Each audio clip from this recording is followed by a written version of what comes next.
오늘 함께 보실 하나님의 말씀은 다니엘서의 7장 1절부터 28절까지입니다. 네, 다 찾으셨으면 다 같이 교독하도록 하겠습니다. 제가 먼저 읽고 마지막 구절은 함께 읽겠습니다. 바벨론 벨사살 왕 원년에 다니엘이 그의 침상에서 꿈을 꾸며 머릿속으로 환상을 받고 그 꿈을 기록하며 그 일의 대략을 진술하니라. 다니엘이 진술하여 이르되 내가 밤에 환상을 보았는데 하늘에 내 바람이 큰 바다로 몰려 불더니 큰 짐승 넷이 바다에서 나왔는데 그 모양이 각각 다르더라. 같은데 독수리의 날개가 있더니 내가 보는 중에 그 날개가 뽑혔고 또 땅에서 들려서 사람처럼 두 발로 서게 함을 받았으며 또 사람의 마음을 받았더라. 또 보니 다른 짐승 곧 둘째는 곰과 같은데 그것이 몸 한쪽을 들었고 그 입의 이사이에는 새 갈빗대가 물렸는데 그것에게 말하는 자들이 있어 이르기를 일어나서 많은 고기를 먹으라 하였더라. 그 후에 내가 또 본즉 다른 짐승 곧 표범과 같은 것이 있는데 그 등에는 새의 날개 넷이 있고 그 짐승에게 또 머리 넷이 있으며 권세를 받았더라. 내가 밤 환상 가운데에 그 다음에 본 넷째 짐승은 무섭고 놀라우며 또 매우 강하며 또 쇠로 된 큰 이가 있어서 먹고 부서뜨리고 그 나머지를 발로 밟았으며 이 짐승은 전의 모든 짐승과 다르고 또 10뿔이 있더라. 내가 그 뿔을 유심히 보는 중에 다른 작은 뿔이 그 사이에서 나더니 첫 번째 뿔 중에 셋이 그 앞에서 뿌리까지 뽑혔으며 이 작은 뿔에는 사람의 눈 같은 눈들이 있고 또 입이 있어 큰 말을 하였더라. 내가 보니 왕좌가 놓이고 옛적부터 항상 계신 이가 좌정하셨는데 그의 옷은 희기가 눈 같고 그의 머리털은 깨끗한 양의 털 같고 그의 보좌는 불꽃이요 그의 바퀴는 타오르는 불이며 불이 강처럼 흘러 그의 앞에서 나오며 그를 섬기는 자는 천천히요 그 앞에서 모셔 선 자는 만만이며 심판을 베푸는데 책들이 펴 놓였더라. 그때 내가 작은 뿔이 말하는 큰 목소리로 말미암아 주목하여 보는 사이에 짐승이 죽임을 당하고 그의 시체가 상한 바 되어 타오르는 불에 던져졌으며 그 남은 짐승들은 그의 권세를 빼앗겼으나 정한 시기가 이르기를 기다리게 되었더라. 내가 또 밤 환상 중에 보니 인자 같은 이가 하늘 구름을 타고 와서 옛적부터 항상 계신 이에게 나아가 그 앞으로 인도되매 그에게 권세와 영광과 나라를 주고 모든 백성과 나라들과 다른 언어를 말하는 모든 자들이 그를 섬기게 하였으니 그의 권세는 소멸되지 아니하는 영원한 권세요 그의 나라는 멸망하지 아니할 것이니라. 나 다니엘이 중심에 근심하며 내 머릿속의 환상이 나를 번민하게 한지라. 내가 그 곁에 모셔 선 자들 중 하나에게 나아가서 이 모든 일의 진상을 물으매 그가 내게 말하여 그 일의 해석을 알려주며 이르되 그 내 큰 짐승은 세상에 일어날 내 왕이라. 지극히 높으신 이의 성도들이 나라를 얻으리니 그 누림이 영원하고 영원하고 영원하리라. 이에 내가 넷째 짐승에 관하여 확실히 알고자 하였으니 곧 그것은 모든 짐승과 달라서 심히 무섭더라. 그 이는 쇠요 그 발톱은 노시니 먹고 부서뜨리고 나머지는 발로 밟았으며 또 그것의 머리에는 10뿔이 있고 나오매 새 뿔이 그 앞에서 빠졌으며 그 뿔에는 눈도 있고 큰 말을 하는 입도 있고 그 모양이 그의 동류보다 더 커 보이더라. 내가 본즉 이 뿔이 성도들과 더불어 싸워 그들에게 이겼더니 옛적부터 항상 계신 이가 와서 지극히 높으신 이의 성도들을 위하여 원한을 풀어주셨고 때가 이름에 성도들이 나라를 얻었더라. 모신 자가 이처럼 이르되 넷째 짐승은 곧 땅의 넷째 나라인데 이는 다른 나라들과는 달라서 온 천하를 삼키고 밟아 부서뜨릴 것이며 그 10뿔은 그 나라에서 일어날 10왕이요 그 후에 또 하나가 일어나리니 그는 먼저 있던 자들과 다르고 또 새 왕을 복종시킬 것이며 그가 장차 지극히 높으신 이를 말로 대적하며 또 지극히 높으신 이의 성도를 괴롭게 할 것이며 그가 또 때와 법을 고치고자 할 것이며 성도들은 그의 손에 붙임 바 되어 한 때와 두 때와 반 때를 지내리라. 그러나 심판이 시작되면 그는 권세를 빼앗기고 완전히 멸망할 것이요. 나라와 권세와 온 천하 나라들의 위세가 지극히 높으신 이에 거룩한 백성에게 붙임 바 되리니 그의 나라는 영원한 나라이라. 모든 권세 있는 자들아 다 그를 섬기며 복종하리라. 그 말이 이에 그친지라. 나 다니엘은 중심에 번민하였으며 내 얼굴빛이 변하였으나 내가 이 일을 마음에 간직하였느니라. 오늘 우리에게 귀한 말씀 전해주실 목사님은 성실교회에서 사역하고 계시는 박종은 목사님이십니다. 심영보 목사님과 일산에서 함께 사역하셨다고 하는데요. 오늘 결론을 알면 견딜 수 있습니다의 말씀을 통해 저희 청년부에게도 큰 은혜와 위로가 가득하길 바라겠습니다. 다 같이 박종은 목사님 앞으로 나오실 때 큰 박수로 환영하면 좋겠습니다.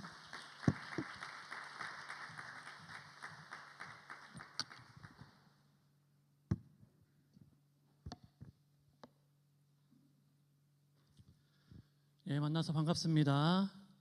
예, 저는 일산이 아니죠. 서울 강북구에 있는 성실교회에서 사역하고 있고요. 오늘 우리 귀한 청년들 만나서 이렇게 예배할 수 있어서 감사합니다. 저희 교회에서는 항상 이렇게 인사하거든요. 좌우 앞뒤에 계신 분들 바라보시며 이렇게 인사하겠습니다. 사랑하고 축복합니다. 네. 별로 그런 마음이 없더라도 믿음으로 축복하시면 복이 될 줄 믿습니다. 한 번 더 인사하실까요? 앞뒤에 좌우 계신 분들 바라보시며 사랑하고 축복합니다. 예, 오늘 이렇게 예배 함께 할 수 있어서 반갑습니다. 여러분, 예배 자리에 우리가 내 발로 내 의지로 나온 것 같지만 사실은 하나님께서 우리를 이곳으로 불러주신 것이죠. 하나님의 그 부르심에 우리가 믿음으로 반응하고 또 믿음으로 나온 것이 예배인 줄로 믿습니다. 그래서 이 예배가 소중한 것이죠. 우리가 드리는 이 예배가 소중한 이유는 하나님이 우리를 택하셔서 하나님이 우리를 불러주시고 그리고 그 하나님의 초청에 우리가 믿음으로 반응하는 시간이기 때문에 이 예배는 세상의 여타의 다른 모임과 다르고 우리들에게 소중한 시간이 되는 것입니다. 하나님이 우리를 부르시고 또 불러주셨기 때문에 우리를 만나 주실 것이고 또 우리에게 말씀해 주실 줄로 믿습니다. 여러분들 만나기 위해서 기도하면서 말씀을 준비했는데 그 전에 먼저 꼭 만나면 이 말씀을 꼭 드리고 싶다라는 그런 마음이 있었어요. 그게 뭐냐면 여러분 모두가 만남의 복을 받아 누리는 그러한 축복이 여러분들에게 있기를 간절히 소원합니다. 인생을 살아가다 보면은 우리에게 필요한 것들이 참 많이 있어요. 참 많이 있는데 그 중에서 정말 필요한 것 하나를 꼽아봐라 한다면 저는 만남의 복, 그게 우리에게 참 필요하다 이렇게 생각을 합니다. 먼저는 하나님과의 만남이 있어야겠죠. 예배가 하나님과의 만남이라고 말씀드렸는데 예배를 통해서 우리가 하나님을 만나고 또 하나님의 뜻을 깨닫고 또 하나님의 마음을 우리가 경험하게 되죠. 좀 더 개인적으로 나아가면 나를 사랑하시는 또 나를 위해서 십자가 져주신 하나님의 그 사랑을 내가 인격적으로 경험하고 만나는 그런 만남의 복이 우리 가운데 있어야 한다는 거예요. 다른 누군가의 하나님이 아니라 나의 하나님, 나를 사랑한다고 말씀하시고 나를 위해서 십자가에서 죽으셨다고 말씀하시는 그 하나님을 인격적으로 경험하고 만나는 복이 우리 가운데 있어야 한다는 것입니다. 이것은 단순히 그냥 교회를 다니고 예배를 나오고 그 정도의 수준이 아니죠. 나의 존재가 완전히 새롭게 되는 그런 만남이기 때문에 하나님을 인격적으로 깊이 경험하고 만나는 복이 여러분들에게 있기를 간절히 소망합니다. 그런가 하면 우리들에게 좋은 사람들과 만나는 복이 여러분들에게 있기를 원합니다. 좋은 사람들을 만나는 복. 우리는 혼자서 살아갈 수가 없죠. 내가 아무리 뛰어나고 내가 아무리 잘나도 나 혼자서 살아갈 수는 없습니다. 항상 누군가를 만나고 더불어서 함께 우리가 삶을 살아가잖아요. 주변에 좋은 사람들이 있다는 것은 매우 큰 복입니다.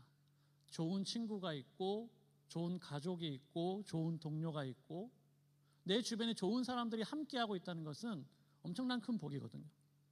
특별히 내 인생에 있어서 중요한 시기에 결정적인 영향을 줄 수 있는 나의 생각과 가치관과 내 인생에 있어서 정말로 중요한 좋은 영향을 줄 수 있는 그런 분들을 만난다는 것은 엄청난 큰 복이에요.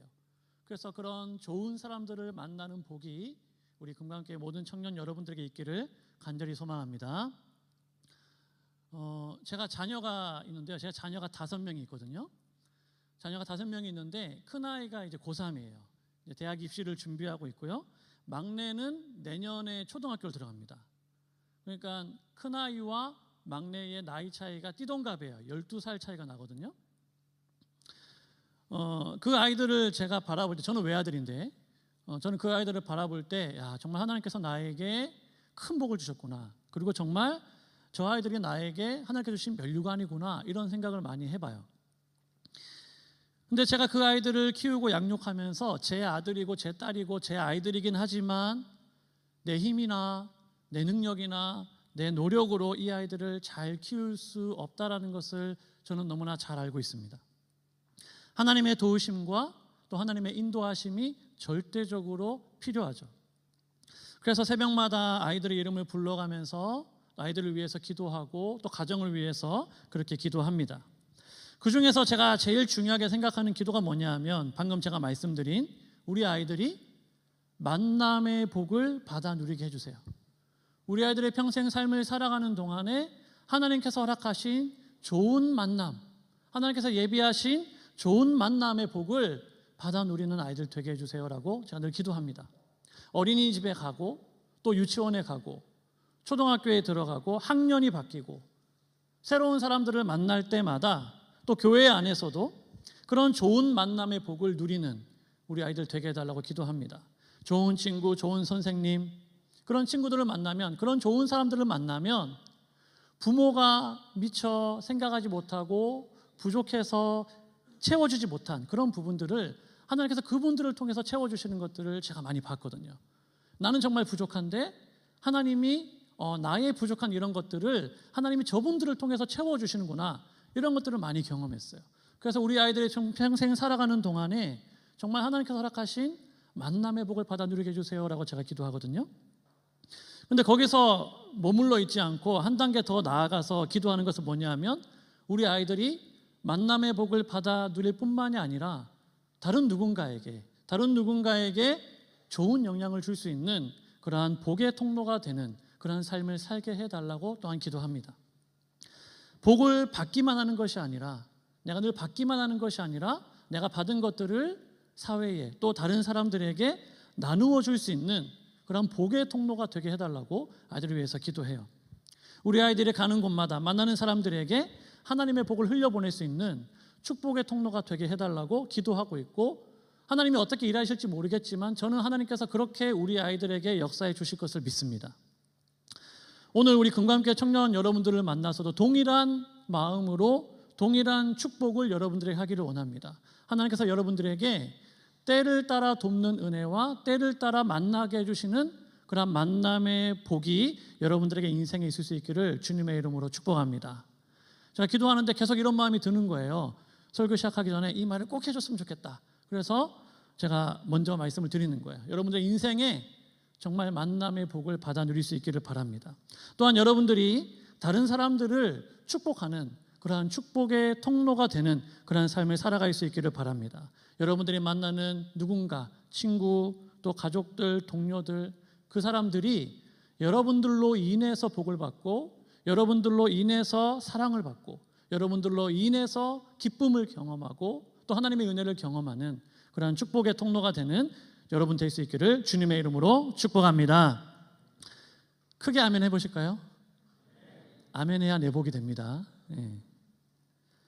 가끔 미술관에 가는데요, 미술관에 가서 작품을 보면, 제가 뭐 미술에 조예가 있어서 가는 건 아니고 반강제로 갈 때도 있고 어쩔 수 없이 갈 때도 있고 그렇습니다. 그런데 미술관에 가서 작품을 보면, 작품을 보는 사람들의 모습을 보면 크게 두 종류로 나누어진다고 합니다. 한 종류는 작품을 바라보면서 고개를 위아래로 끄덕끄덕하는 사람, 또 한 종류의 사람은 작품을 바라보면서 고개를 좌우로 이렇게 흔드는 사람이 있다고 해요. 왜 어떤 사람은 위아래로, 어떤 사람은 좌우로 흔들까요? 위아래로 흔들고 있는 그 사람은 그 작품 속에서 무언가 느껴지는 게 있고 뭔가 발견한 게 있으니까, 깨달아지는 게 있으니까 이렇게 끄떡끄떡하면서 보게 되는 것이죠. 반대로 좌우로 흔드는 사람은 도대체 이 작품이 무슨 의미인가? 이게 도대체 뭘 말하고자 하는 거지? 발견하지 못해서 아리송하면서 좌우로 이렇게 흔드는 그런 사람들이 있다고 합니다. 제가 예전에 사역했던 교회의 권사님 중에 지금도 활동하고 계시는 여성 작가분이 계세요. 근데 그분이 이제 그림을 그리시는 분인데 좀 이렇게 인터넷 치면 이름이 나올 정도로 꽤 유명하신 분이거든요. 근데 그분의 작품이 독특한 이유가 뭐냐면 그림의 주제가 굉장히 명확하다라는 거예요. 그림의 주제가 굉장히 명확하다. 그분은 오랫동안 어떤 주제의 그림을 그려오셨냐면 우리나라 전통 차 있잖아요. 이렇게 마시는 차. 우리나라 전통 차, 그 차와 관련된 작품으로 작품 활동을 쭉 해오셨어요. 그래서 본인이 좋은 차를 마시면서 느꼈던 그 느낌, 그리고 좋은 차를 대했을 때 그 보았던 그런 것들을 이제 작품 안에서 녹여내고 그것을 이제 미술 작품으로 그려내는 것입니다. 그런데 이제 이분이 최근에는 어떤 작품을 하시냐면은 클래식 음악과 관련된 작품을 많이 하세요. 클래식 음악. 그러니까 작품의 영감을 어디서 받냐면 클래식 음악에서 작품의 영감을 받으시는 거예요. 그러니까 클래식 음악을 많이 들으시겠죠. 예, 우리가 잘 모르는 그런 음악도 많이 들으실 거라고 생각합니다. 한 번은 이 권사님 집에 방문해가지고 그 권사님 집 옆에 그 작업실이 있는데 그 작업실에 한번 방문한 적이 있어요. 근데 정말 기억에 남는 게 뭐냐면 그 작업실도 굉장히 컸지만 그 작업실 한켠에 작은 방이 있는데 이렇게 흙으로 만든 작은 방이 있는데 거기에 음향기기가 쭉 세팅이 되어 있는 거예요. 근데 그 음향기기가 너무 좋은 거예요. 되게 좋은 음향기기였고 그리고 이 작업의 스케일도 굉장히 컸고 그래서 굉장히 기억에 남습니다. 클래식 음악을 이제 그 방에서 권사님이 이제 들으시는 거죠. 아침마다 그곳에 가서 큐티하시고 규칙적으로 이제 그 클래식 음악을 들으시면서 그걸 들으면서 본인이 깨닫는 것들, 느끼는 것들을 가지고 이제 그림으로 그려내는 겁니다. 그런데 이제 일반 음향 기기가 아니고 저도 처음 보는 어떤 그런 고가의 진공관이 들어가 있는 그런 기기였어요. 한번 들어보라고 하시는 거예요. 그 권사님이. 그래서 너무 궁금하니까 저도 한번 들어보고 싶다 해서 이렇게 틀어주셨는데 정말 제가 지금까지 살면서 한 번도 경험해보지 못한 그런 느낌이 있더라고요. 정말 콘서트홀에 와 있는 것보다 더 생생한 정말로 세밀하고 그리고 웅장하고 또 어떤 경우는 굉장히 여리고 그런 아주 정말 다이나믹한 그런 느낌이 그 방에 앉아가지고 음악을 쭉 듣는데 그런 느낌이 쭉 이렇게 오는 거예요. 그래서 우리 이제 권사님께서 그 방에서 클래식 음악을 들으시고 그것을 통해서 이제 미술 작품 활동을 하시는 거죠. 제가 처음에 이제 권사님의 작품을 봤을 때는 제목이 있고 이제 그림이 있는데 도대체가 이해가 안 되는 거예요. 왜 이 그림에 이 제목이지? 이 제목과 이 그림이 도대체 무슨 연관이 있지? 이해가 잘 안 됐어요. 그래서 제가 또 기억에 남는 게 이제 황제라는 작품이 있었는데 황제, 그럼 여러분 뭐가 떠오르십니까? 황제. 뭐 나름의 떠오르시는 게 있겠죠. 왕관이 떠오를 수도 있고 뭐 왕의 의자가 떠오를 수도 있고 큰 나라가 떠오를 수도 있고 그런데 그 권사님의 작품의 황제 이름이 작품이 황제예요. 그런데 아무리 봐도 황제와 연관되어 있는 게 안 보이는 거예요. 제 눈에는 이게 왜 황제지? 이런 생각을 제가 했어요. 그런데 이제 권사님께서 그 황제 작업을 할 때 들었던 음악을 이제 틀어주셔가지고 제가 이제 그걸 쫙 들었습니다. 쫙 듣고 그리고 나서 이제 그 작품을 딱 봤는데 어떻겠습니까? 다른 거예요. 뭔가 이게 정말 황제구나. 말로 설명할 수는 없지만 이 그림 안에서 뿜어져 나오는 어떤 그런 느낌이 있는 거예요. 황제의 어떤 그런 느낌이 확 이렇게 느껴지는 거예요. 이런 느낌이구나. 음악을 듣기 전과 후가 완전히 다른 그런 경험을 했습니다. 그러고 나서 이제 권사님이 설명을 해주시는 거야. 목사님 다르죠? 그래서 정말 다르다고. 그러면서 하나하나 설명해 주시는 거야. 왜 내가 여기에는 이 색깔을 썼고, 그 다음에 왜 여기에는 이 각도를 줬고, 그 다음에 왜 여기는 이렇게 직선으로 그렸고, 그러면서 쭉 설명을 해주시니까 훨씬 더 그 작품이 이해가 이제 잘 되는 거예요. 그러면서 이런 식으로 이제 권사님이 작품을 하시는구나. 네, 그걸 제가 이제 봤습니다. 일반적인 사람들은 그런 예술 작품이나 문학 작품 이런 것 읽으면 잘 모르잖아요. 이해가 잘 안 되고. 작가 개인의 어떤 감정과 사상과 느낌이나 이런 것들이 그 안에 다 녹아져 있으니까 그런 것들을 잘 모르는 사람들, 일반적인 사람들이 보면 잘 모르죠. 그런데 그렇게 음악을 들어보고 또 우리 그 그림을 직접 그리신 그 권사님의 설명을 들어보니까 작품이 이해가 되고 의미가 깨달아지더라고요. 오늘 우리가 이제 말씀 읽었는데 다니엘서 7장 읽었는데요. 여러분 다니엘서 7장 읽으시면서 어떤 느낌을 받으셨는지 모르겠습니다. 다니엘이 오늘 본문에 보면은 두 가지의 환상을 받고 그 의미에 대한 기록을 하고 있습니다. 저는 처음에 이 말씀을 읽을 때 이 말씀을 읽으면서도 제가 방금 말씀드린 우리 권사님의 그 작품을 처음 보았을 때와 아주 비슷한 느낌을 받았어요. 말씀을 읽고는 있는데 도대체 이게 무슨 말일까? 말씀을 읽고는 있는데 이게 도대체 무슨 의미일까? 아주 모호했다는 것입니다. 오늘 말씀에 보면은 하나님께서 천사에게 다니엘에게 천사를 통해서 그 다니엘이 본 환상의 의미를 아주 간략하게 이건 이런 의미야 아주 간략하게 설명을 해주세요. 그런데 그럼에도 불구하고 여전히 이게 도대체 무슨 의미일까 잘 깨달아지지 않고 의미가 와닿지 않고 좀 어려운 점이 있는 것이 사실이죠. 그런데 여러분 성경에 보면 재미있는 것은 다니엘도 그와 비슷한 심정이었다는 거예요. 다니엘이 환상을 봤지만 다니엘도 잘 몰랐다는 것입니다. 여러분 환상 보신 적 있으세요? 환상? 아니면 환상 자주 보시는 분 계신가 잘 모르겠습니다. 어떤 분들은 하나님께서 자신에게만 환상을 보여주셨다고 말하시는 분들이 있어요. 하나님이 나에게만 이거 보여주셨다고. 하나님이 나한테 이런 거 보여주셨다고. 저는 얼마든지 그런 경험할 수 있다고 생각합니다.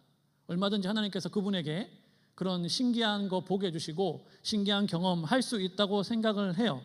그런데 그 자신의 경험을 이제 절대시하면은 거기에서부터 이제 문제가 생기는 거거든요.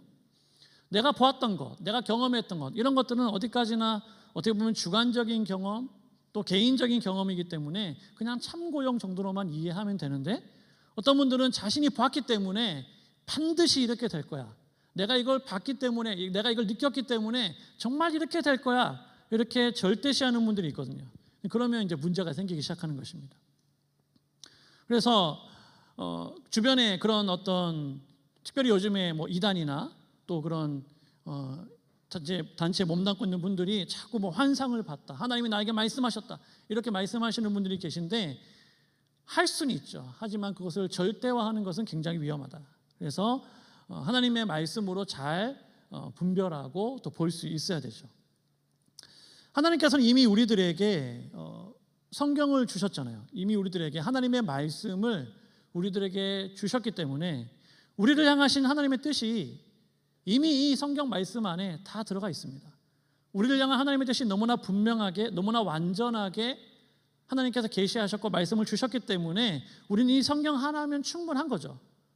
굳이 하나님께서 오늘 어떤 사람에게 직접적으로 말씀해 주시지 않아도 우리가 이 말씀 안에서 얼마든지 하나님의 뜻을 분별할 수 있고 또 그 하나님의 뜻을 우리는 따르는 그런 삶을 살아갈 수가 있는 거예요.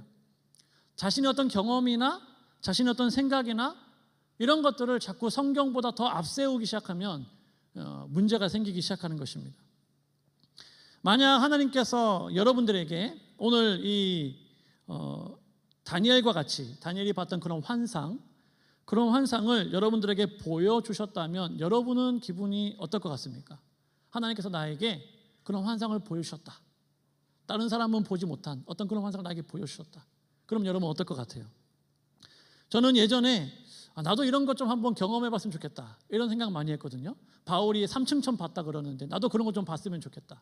그리고 너무 힘들 때 하나님이 짠 하고 나타나셔가지고 하나님이 말씀해 주시면 좋겠다. 그런 생각을 많이 해봤어요. 근데 지금은 그런 생각 안 합니다. 왜냐하면 그런 신비한 경험, 그런 특별한 경험이 나를 즐겁고 행복하게 만들어주지 않는다라는 것을 알기 때문이에요. 특별히 도무지 무슨 의미인지 알지 못하는 오늘 다니엘이 보았던 것 같은 이런 환상을 본다고 해서 내가 정말 행복할까? 더 괴롭고 더 답답해질 겁니다. 오늘 본문에 나오는 다니엘도 그랬어요. 다니엘도 환상을 봤지만 답답했습니다. 환상을 본 이후에 다니엘은 오늘 말씀에 보면은 번민했다고 합니다. 번민했다, 고민했다.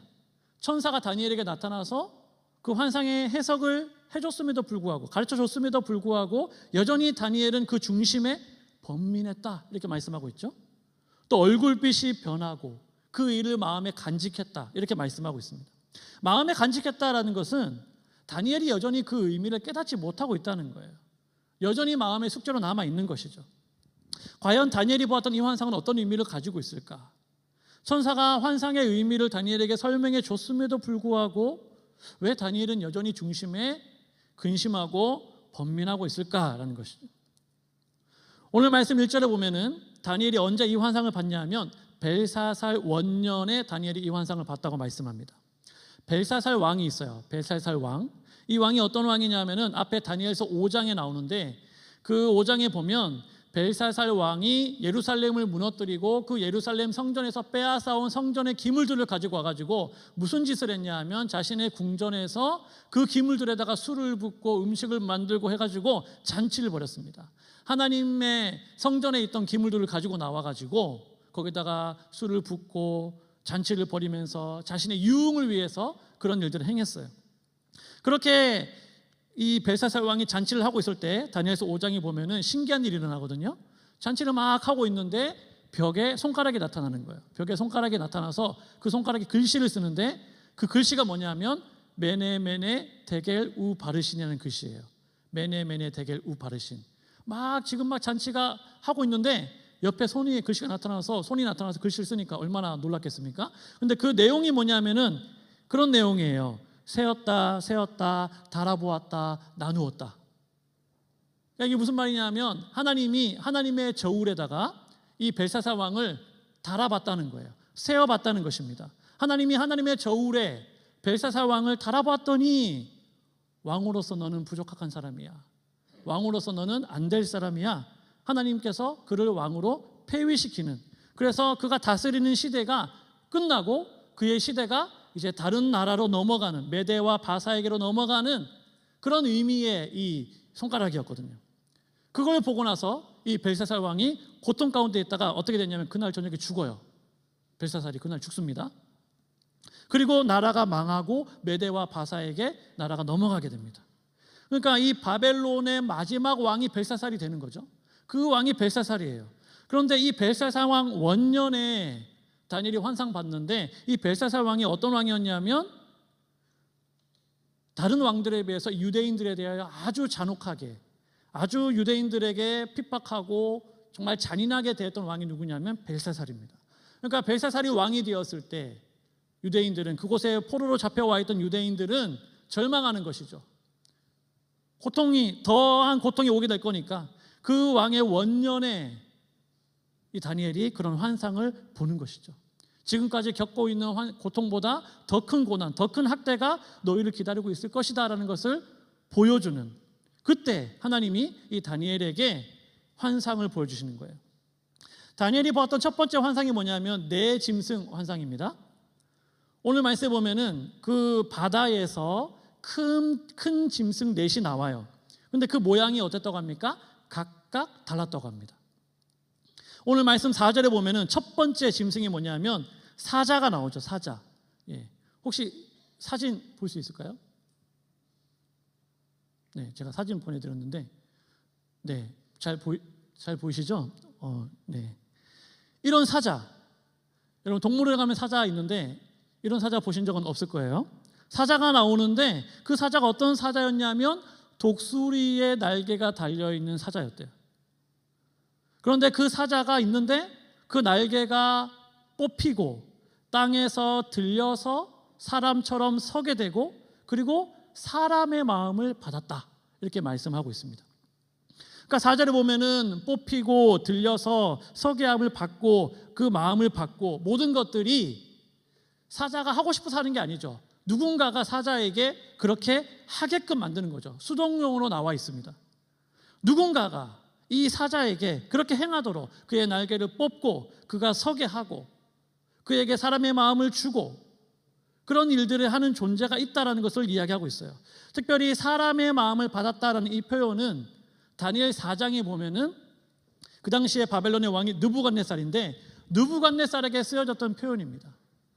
다니엘서 4장 16절에 보면은 또 그 마음은 변하여 사람의 마음 같지 아니하고 짐승의 마음을 받아 7대를 지내리라 이렇게 말씀하고 있거든요. 이 말씀이 느부갓네살에 대한 말씀이에요. 그 마음이 변하여 사람의 마음과 같지 아니하고 짐승의 마음을 받고 7대를 지내는 그 느부갓네살에 대한 이야기가 나오는데 왜 느부갓네살이 짐승의 마음을 받았는가? 왜 사람의 마음을 빼앗겼는가? 그가 하나님을 대적하고 하나님의 주권적인 통치를 거부하고 하나님의 백성들을 핍박하고 그래서 하나님께서 그에게 인간의 마음을 빼앗고 짐승의 마음을 허락하신 것이죠. 그러니까 이 사람의 마음을 받았다, 짐승의 마음을 받았다라는 것은 바로 앞에 나오는 이 느부갓네살을 의미하는 표현인 거예요. 그러니까 오늘 이 다니엘이 봤던 첫 번째 환상에 나오는 이 사자는 느부갓네살로 대표되는 그 당시의 바벨론을 상징한다고 볼 수 있습니다. 두 번째 짐승은 뭐냐면 두 번째 짐승은 곰이 5절에 보면 곰이 나오잖아요. 곰은 어떤 곰이냐면 이런 곰이었어요. 곰이 있는데 아주 큰 곰이 있는데 한쪽으로 몸이 기울어져 있고 그 입에는 3개의 갈빗대를 물고 있는 그런 곰의 모습이죠. 그때 누군가 곰에게 말합니다. 일어나서 많은 고기를 먹으라. 누군가가 또 나타나서 곰에게 많은 고기를 먹어라 이렇게 얘기해요. 앞에 나온 사자가 바벨론을 상징한다면 그 다음에 나오는 곰은 어떤 나라를 상징하겠습니까? 바로 그 다음에 나오는 메대와 바사를 상징하고 있는 것이죠. 곰이 한쪽 몸을 들고 한쪽으로 기울어져 있다는 것은 이 두 나라가 겹쳐져 있는데 한쪽 나라가 다른 나라보다 좀 더 강했다는 거예요. 메대가 바사보다 좀 더 강했거든요. 그래서 이 한쪽으로 몸이 기울어져 있는 것을 보여주고 있는 것이죠. 일어나서 많은 고기를 먹어라 라고 이야기했는데 메대 바사가 후에 통일한국이 되어서 페르시아가 되거든요. 그래서 그 페르시아 제국이 아주 오랫동안 있으면서 많은 나라들을 정복하고 지속될 것을 상징적으로 보여주는 그러한 환상이라고 할 수 있습니다. 세 번째 바다에서 나온 짐승이 뭐냐면 뭐가 나왔습니까? 오늘 말씀에 보면 표범이 나와요. 표범 6절에 보면 표범이 나오는데 이 표범도 평범한 표범은 아니죠. 등에 새의 날개를 달고 있고 머리가 넷이 달려있는 그런 표범. 근데 오늘 말씀에 보면 이 표범도 누군가로부터 권세를 받아요. 앞에서 바벨론과 또 페르시아와 그렇게 등장했기 때문에 이 표범이 상징하는 나라가 뭐겠습니까? 그 다음에 나오는 그리스를 상징하고 있습니다. 그리스는 나중에 4개의 지역으로 분할이 되거든요. 그리고 굉장히 신속하게 나라들을 정복하고 그리고 굉장히 신속하게 나라가 분열이 됩니다. 여러분 표범의 특징이 뭡니까? 표범 매우 빠르다는 거죠. 매우 빠르다. 표범 자체가 굉장히 빠른데 등에 새의 날개까지 달고 있으니까 얼마나 빨랐겠어요. 그 세 번째 나라로 상징되는 그리스의 그 특징을 잘 보여주는 그런 이 짐승이 뭐냐면 바로 이 세 번째에 나오는 이 표범이죠. 그리고 이제 마지막 네 번째 짐승이 나오는데요. 이 네 번째 짐승이 중요한데 네 번째 짐승은 어떤 짐승인지 이름이 나오지 않습니다. 이름이 나오지 않고 그 짐승이 가지고 있는 특징들이 쭉 기록이 되어져 있죠. 근데 그거 자체만 놓고 보면 앞에 나왔던 이 세 짐승과는 차원이 다른 그러한 짐승이다라는 것을 알 수가 있어요. 그 짐승의 특징이 뭡니까? 7절에 보면은 무섭고 놀라우며 매우 강하고 쇠로 된 큰 이가 있고 먹고 부서뜨리고 나머지는 발로 밟았다 이렇게 말씀하고 있어요. 그리고 10뿔을 가지고 있는데 이런 짐승이 이 세상에는 존재하지 않죠. 이게 어떤 짐승인지 모르겠지만 이 땅에는 존재하지 않는 아주 사납고 귀괴한 그러한 짐승이 그 바다에서 나오는 것을 보게 되는 것입니다. 또한 8절에 보면은 거기에 새로운 뿔이 나와가지고 10개의 뿔 중에서 기존에 있던 3개의 뿔을 또 뽑아버리고 그 작은 뿔이 있는데 그 작은 뿔이 사람의 눈 같은 눈들도 있고 입도 마치 사람의 얼굴처럼 눈도 있고 입도 있고 그리고 그 작은 뿔이 크게 외치고 큰 말을 했다라고 말씀하고 있어요. 여기서 말하는 큰 말은 그 원어적인 의미를 보면은 아주 교만하고 오만한 말들이에요. 그런 말들을 이 작은 뿔이 막 쏟아내는 것입니다. 그리고 오늘 말씀 25절 쭉 넘어가서 25절에 보면은 이 뿔이 지극히 높으신 이를 말로 대적하며 또 지극히 높으신 이의 성도들을 괴롭게 할 것이며 이렇게 말씀하고 있죠. 그러니까 이 네 번째 짐승에서 나온 그 뿔이 지극히 높으신 이를 말로 대적할 뿐만이 아니라 하나님의 지극히 높으신 성도들을 괴롭게 하는 그런 일들을 이 네 번째 짐승이 했다라는 거예요. 그런 악한 특징을 가지고 있는 그런 짐승이 네 번째 짐승이죠. 왜 네 번째 짐승은 그림을 제가 안 준비했냐 하면은 제가 찾아보니까 일단 이 세상에는 그런 짐승이 없고요. 이 세상에는 그런 짐승이 없고 여기에 말씀대로 이렇게 그려서 이미지로 그려보면 굉장히 징그럽습니다. 굉장히 징그럽고 무섭고 그래서 화면에 띄우기 좀 그런데 그래서 제가 이제 준비를 하진 않았어요. 여러분 인터넷이나 구글에 찾아보시면 여러 작가들이 그린 이 네 번째 짐승이 나오거든요. 그 가운데에서 가장 징그럽고 가장 무서운 거 생각하면 될 것 같아요. 이 세상에는 존재하지 않기 때문에 그 네 번째 짐승이 있습니다. 앞에서 나온 세 짐승이 모두 바벨론 그리고 페르시아, 그리스 이 세 나라를 상징하고 한다면 이 네 번째 짐승 그러면 도대체 어떤 나라를 상징하고 있느냐? 많은 학자들, 전통적으로 많은 학자들은 이 네 번째 짐승이 로마를 상징한다고 생각을 해요. 로마일 것이다. 로마가 이 네 번째 짐승이다. 근데 여러분 21세기를 살아가는 우리들이 오늘 하나님의 말씀을 볼 때 우리 입장에서 볼 때 정말로 이게 로마일까? 라는 의문이 생기는 것이죠. 과연 정말 그럴까? 다니엘서 2장에 보면은 아까 제가 말씀드린 느부갓네살 왕이 있는데 그 느부갓네살 왕이 꾼 꿈이 나옵니다. 느부갓네살 왕이 꿈을 꾸는데요. 그걸 해석해 줄 사람이 아무도 없어요. 그래서 다니엘이 그 꿈을 해석을 해줍니다. 근데 느부갓네살이 어떤 꿈을 꿨냐면 금, 은, 노쇠 위에서부터 금, 은, 노쇠로 이루어져 있는 큰 신상을 봐요. 느부갓네살이. 그리고 그것에 대해서 다니엘이 해석을 해주는데 그 신상이 있는데 어디선가부터 손대지 않은 돌이 날아와가지고 순식간에 그 신상을 부서뜨리고 그 신상이 먼지가 돼서 태산을 이루는 그런 환상, 그런 꿈을 이 느부갓네살이 꿉니다. 다니엘이 그 꿈을 해석을 해줘요. 뭐라고 해석해 주냐? 그 꿈은 왕이 꾼 그 꿈은 바벨론 이후에 하나님께서 세우실 나라들에 관한 꿈입니다. 이 나라 이후에 세우실 하나님의 나라에 대한 꿈입니다 라고 해석을 해줘요. 그리고 마지막 쇠의 나라, 금, 은, 노쇠 마지막 쇠의 나라 때에 하나님이 한 나라를 세우시는데 그 나라는 영원히 망하지 아니하는, 영원히 무너지지 아니하는 영원한 나라가 세워지게 될 것입니다 라고 다니엘이 해석을 해줍니다. 그러한 관점에서 우리가 본다면 오늘 이 다니엘이 보고 있는 이 환상, 사자와 곰과 표범과 그리고 넷째 짐승, 이 짐승은 과연 로마를 상징하는 것이냐라고 보기는 굉장히 어렵다라는 것이죠. 왜냐하면 로마는 영원하지 않거든요. 로마는 이미 망했잖아요. 로마는 이 땅에 존재하지 않잖아요. 로마는 영원하지 않습니다. 네 번째 짐승은 그러면 어떤 나라를 상징하고 있는가라는 것이죠. 오늘 말씀에 보면은 다니엘이 보던 이 네 번째 이 짐승은 어떤 특정 어떤 나라를 상징한다기보다는 하나님께서 영원히 망하지 아니하는 하나님의 나라를 이 땅 가운데 세우시는 그때를 의미하는데 그게 언제냐면 예수님께서 이 땅 가운데 오신 초림으로부터 예수님께서 다시 이 땅 가운데 오실 재림의 때까지 우리가 소위 말하는 마지막 때, 우리가 소위 말하는 종말의 때, 우리식으로 말하면 오늘 우리가 삶을 살아가는 이 시대, 이때가 바로 다니엘이 봤던 네 번째 짐승이 상징하는 그런 나라다라는 거예요. 다니엘 2장에서 금, 은, 노쇠 마지막 그 쇠가 뜻하는 그 나라가 이 넷째 나라인데 그 넷째 나라는 오늘 이 다니엘이 보았던 짐승처럼 아주 흉악하고 강력한 파괴자로 등장을 하고 있습니다. 2장에서 이 쇠의 나라는 하나님의 돌이 날아와가지고 순식간에 그 신상을 부서뜨리고 온 세상을 그 먼지로 덮는 그런 환상이 나왔어요. 근데 오늘 7장에서는 그와 좀 다른 모습으로 나타나죠. 이 하나님의 나라가 어떻게 나타납니까?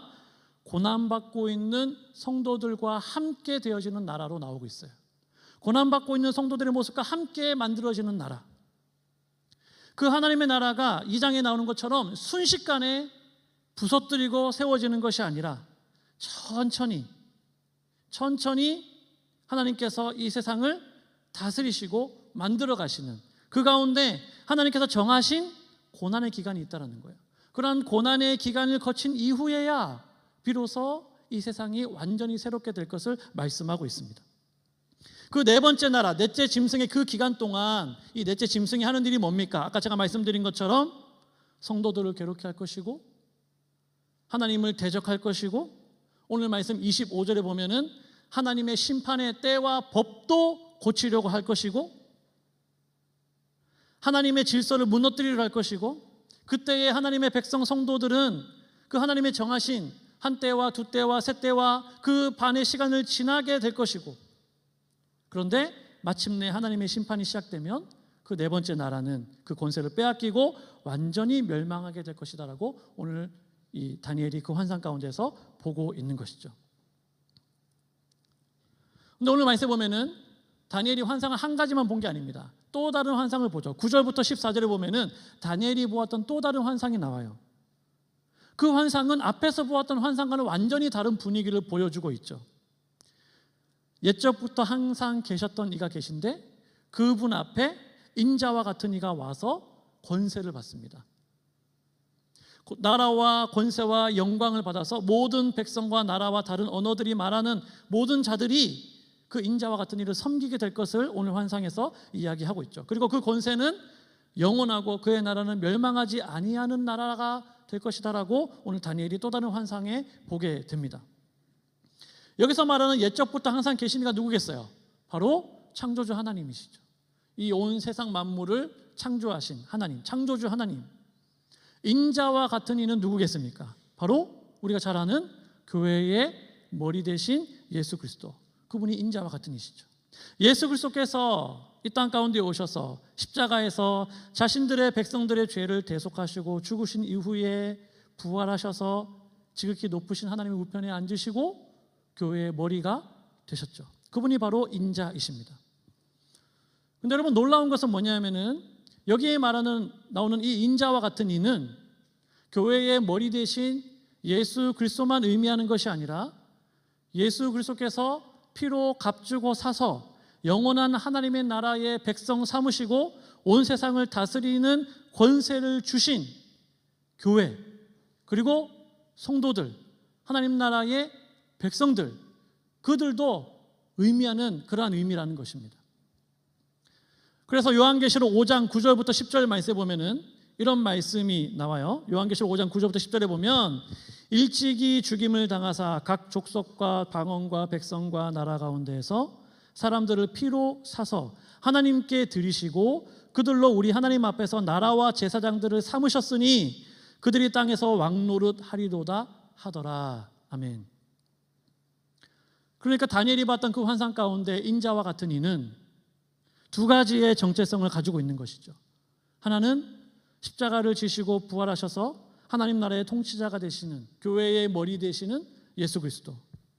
동시에 예수 그리스도께서 피로 값주고 사서 나라와 제사장 삼으시고 그리스도의 통치를 이 땅 가운데 실현시켜 나가는, 그리스도의 통치를 이 땅 가운데 만들어 나가는 교회와 성도들을 뜻하는 그러한 의미입니다. 사랑하는 여러분, 이것이 오늘 이 땅을 살아가는 성도들 그리고 교회, 저와 여러분들의 정체성이라는 거예요. 우리가 이 사실을 깨닫고 나면은 우리의 마음이 뛰게 되는 것이죠. 내가 누구인지가 분명해지는 것입니다. 내가 왜 이 세상에 존재하고 있지? 교회는 왜 이 땅 가운데 존재하고 있지? 내가 하나님의 자녀로, 백성으로 구원받았다면 하나님이 지금 당장 나를 데려가시면 되는데 왜 하나님은 나를 이 땅 가운데 여전히 두고 계시지? 나는 어떻게 삶을 살아가야 되지? 그런 부분에 대한 오늘 이 인자와 같은 이가 바로 우리들이다라는 사실을 우리가 알게 된다면 내가 앞으로 어떻게 삶을 살아가야 될지에 대한 답을 우리가 발견하게 되는 것입니다.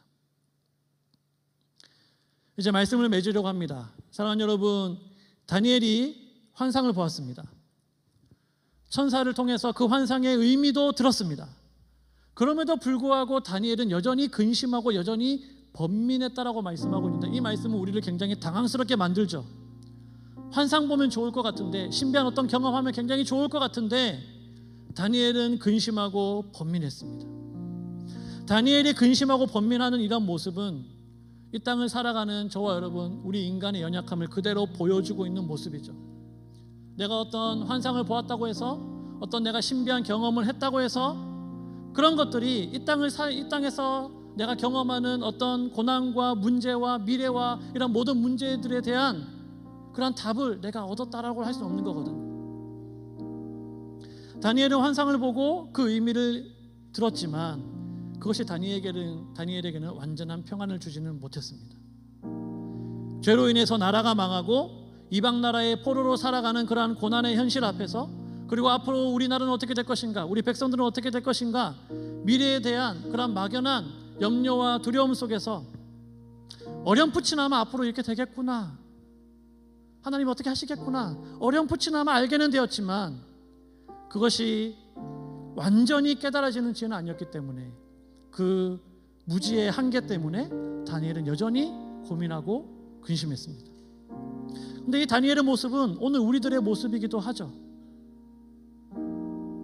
오늘 우리가 말씀 7장 읽었지만 다니엘 8장, 9장, 10장, 12장까지 가면 다니엘은 굉장히 지혜로운 사람이고 똑똑한 사람이었음에도 불구하고 하나님은 다니엘에게 계속해서 말씀하세요. 너 좀 깨달아야 된다. 더 깨달아야 된다라고 말씀하십니다. 너가 더 성장해야 되고 더 성숙해져야 되고 네가 더 깨달아야 된다. 결국 다니엘 12장에 가면 하나님께서 다니엘에게 요구하시는 건 너가 이제 좀 깨달아야 되지 않겠니? 라고 말씀을 하세요. 오늘 우리도 마찬가지 아닙니까? 이 땅을 살아가는 어느 누구나 마주하는 그러한 현실의 고난 앞에서, 또 막연한 미래에 대한 그런 두려움, 염려, 근심, 그런 것들로부터 자유로운 사람은 한 사람도 없을 거라고 생각합니다. 거기에 더하여 성도는 때로 이 땅 가운데에서 억울한 일도 당하고 고난도 당하고 괴로운 일도 당하고 그러한 삶 가운데에서 인내하면서 삶을 살아갈 수밖에 없는, 그래서 우리의 삶 가운데에는 여전히 근심이 있고 번민도 찾아오게 되는 것이죠.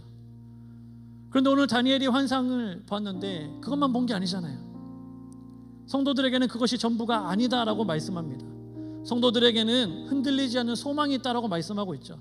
다니엘이 두 가지 환상을 보았다는 것은 오늘 살아가는 우리들에게 소망이 됩니다. 비록 현실은 암담하고 괴롭다 할지라도 마지막 결론이 어떻게 될 것인지를 하나님께서 다니엘에게 보여주시고 가르쳐주시고, 이미 우리의 끝이 어떠한 것인지 하나님이 다 보여주셨기 때문에 비록 오늘 삶을 살아가면서 고난당하고 어려움이 있지만 그 앞에서 당당하게 삶을 살아갈 수 있음을 오늘 하나님께서 다니엘에게 말씀해주고 계시죠. 다니엘이 보았던 두 번째 환상의 결론이 뭡니까?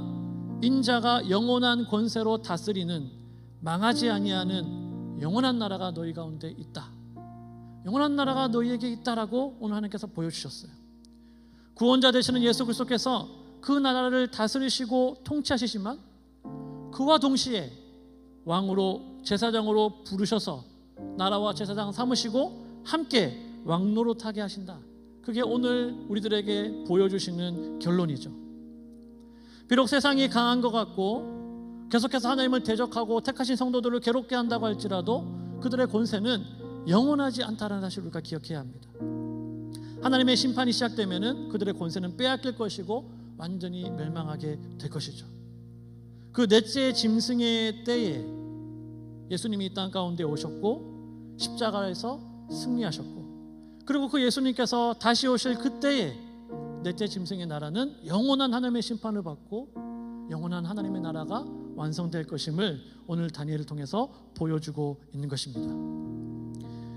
그러므로 그리스도의 피로 값주고 사신 교회와 성도들은 그때를 바라보면서 오늘을 살아가야 합니다.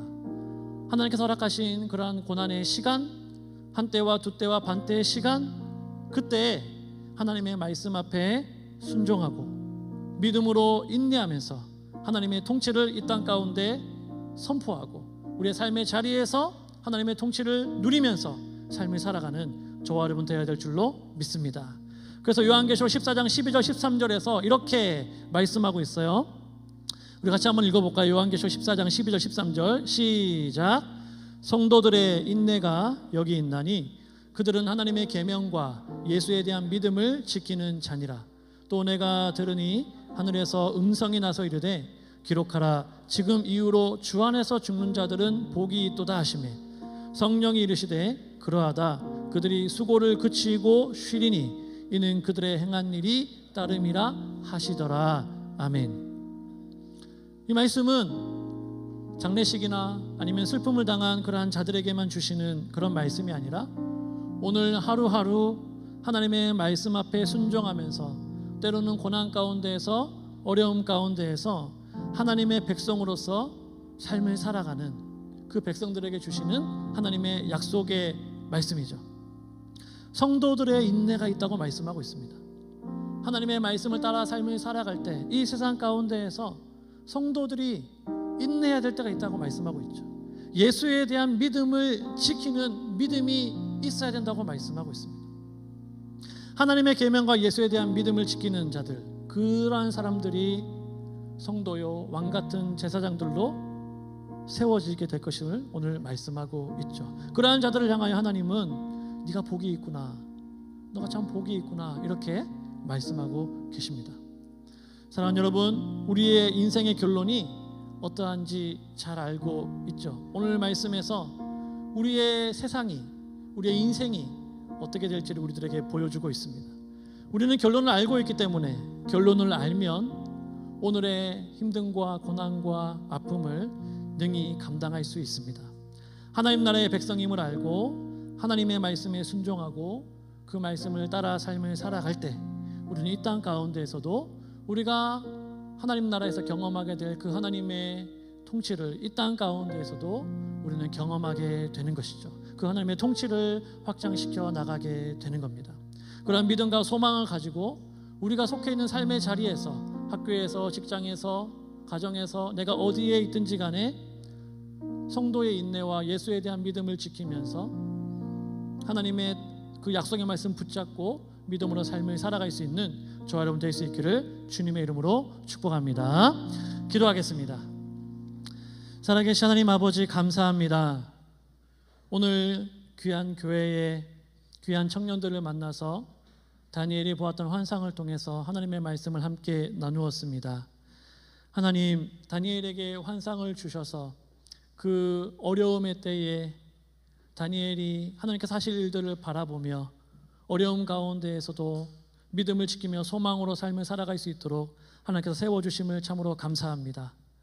첫 번째, 두 번째, 세 번째, 네 번째 나라가 참으로 강하고 성도들을 괴롭게 하고 힘들게 만드는 때를 살아가지만 하나님의 때에 하나님께서 그들을 멸하시고 하나님의 택하신 백성들을 세우셔서 영원한 하나님의 나라, 망하지 아니하는 영원한 하나님의 나라를 세워주실 것을 오늘 말씀을 통하여 다니엘에게 보여주심을 감사합니다. 오늘 삶을 살아가는 우리 모두가 그 약속의 말씀을 붙잡고 우리의 인생의 결론이 어찌함을 알고 있기 때문에 오늘 내 삶 가운데 있는 그런 힘듦과 어려운 일이 있다 할지라도 좌절하지 않고 낭망하지 않고 하나님의 약속의 말씀을 붙잡고 성도의 인내와 예수에 대한 믿음을 지키며 한 걸음 한 걸음 살아가는 저희들 모두 되게 하여 주옵소서. 그래서 우리를 통해서 하나님의 통치를 나타내시고 우리의 가정과 직장과 우리가 몸담고 있는 그곳에 하나님의 역사가 나타나는, 하나님의 통치가 이루어지는, 하나님의 나라가 임하는 놀라운 역사가 나타날 수 있도록 축복하여 주옵소서. 역사하실 주님께 감사하며 예수님의 이름으로 기도합니다. 아멘.